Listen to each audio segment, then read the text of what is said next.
forward to see you as Bhuma. So yes, ఇక మన Allu Arvind sir మాటలు వినేద్దాము. సార్ ఒక్కసారి ఫ్లాష్ బ్యాక్ వెళ్దామా సార్, మన ఫస్ట్ గర్ల్ ఫ్రెండ్ గురించి. నా ఫస్ట్ గర్ల్ ఫ్రెండ్ పేరు గీత.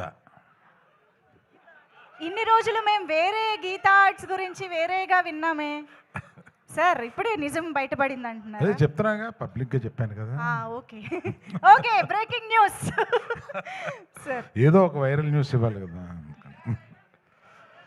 నేను 2021లోనా మీరు చెప్పారు కదా నాకు, ఫస్ట్ 21లో చెప్పారు ఈ కథ నాకు. అప్పుడు సినిమాగా దాన్ని మారలేదు, ఆహాకి వచ్చి ఆయన వెబ్ సిరీస్ కింద వినిపించారు దీన్ని. సినిమా చేస్తే బాగుండు అని అప్పటి నుంచి ఉండి, నేను ఎప్పుడు కనపడినా ఆయన్ని ఆ కథ ఏం చేసావు, ఆ కథ ఏం చేసావు, చాలా మంచి కథ, అది సినిమాగా వస్తే బాగుండు అని అనుకుంటే, అందులో ఆ అమ్మాయి అంత క్యారెక్టర్ని మొయ్యగలగాలి. ఇవాళ అంత క్యారెక్టర్ని మొయ్యగలిగిన కెపాసిటీ మన రష్మికకే ఉంది. అంటే ఎంత బాగా చేసిందంటే, బెస్ట్ యాక్టర్ వస్తే ఏమీ ఆశ్చర్యం లేదు, అంత బాగా చేసింది అమ్మాయి.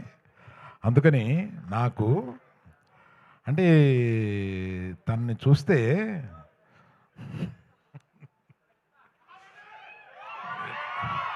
ఇటువంటి కూతురు ఉంటే బాగుండు అని అనిపిస్తుంది.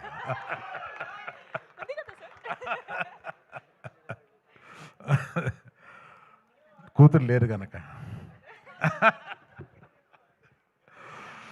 సరే, మనం ఇంకా ఎక్కువ మాట్లాడతాను. ఎప్పుడంటే మన ప్రీ రిలీజ్ వస్తుంది, దానికి విజయ్ దేవరకొండ తీసుకొద్దాం.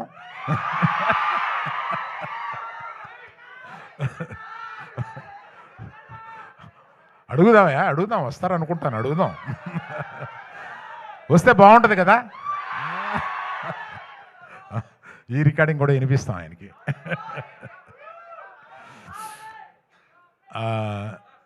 దీక్షిత్ ఏమైంది? ఆడియో రావట్లేదంటే సార్, ఒక్క నిమిషం, ఒక్కసారి చెక్. ఆడియో ఎక్కడి నుంచి రాలేదు చెప్పు, అక్కడి నుంచి చెప్తాను. ఇక్కడ ఒక వెరీ ఇంపార్టెంట్ అనౌన్స్మెంట్ వచ్చింది, అది మిస్ అవ్వడానికి లేదు. ఓకేనా? ఏంటమ్మా, విజయ్ దేవరకొండ పిలుద్దాం అన్నాను, అది వచ్చిందా? అది రాలేదా? అది కాదా, ప్రీ రిలీజ్ ఫంక్షన్కి విజయ్ దేవరకొండ పిలుద్దామని అన్నాను కదా, అది వచ్చిందా? సో ఆయన వస్తే బాగుంటుందా? అబ్బా బాగుందా. సో దీక్షిత్ అంత ఇంటెన్స్, అంత మంచి యాక్టర్ అనేది ఈ సినిమా చూస్తేనే మీకు అర్థమవుతుంది. అంతకుముందు అతను చేసిన క్యారెక్టర్స్ కన్నా కూడా అసలు అంత ఇంటెన్సిటీ తోటి చేయగలడు అతను. బట్ అందుకని వీళ్ళందరినీ శిల్పాల కింద చెక్కింది మా డైరెక్టర్ గారు. ఆయన అంత ఇంటెన్సిటీ ఆయన మైండ్లో ఉంటుందని ఆయన చూస్తే అనిపించదు, అట్లా తీయగలడు సినిమాని. మళ్ళీ ఆడియో రావట్లేదంటయా, ఒక్కసారి వైర్స్ బాబు కొంతమంది దగ్గరికి వస్తే అది మీరు పంచుకోండి.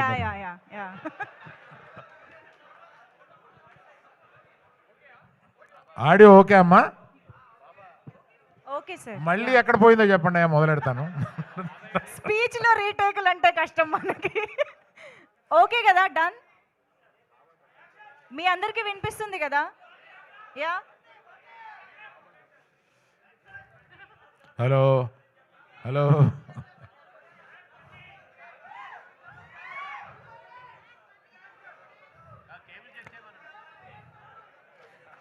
సరే అమ్మా, మిగిలింది మనం ప్రీ రిలీజ్ ఫంక్షన్ అప్పుడు మాట్లాడతాలే, ఇవాళకి సరిపెడదాం.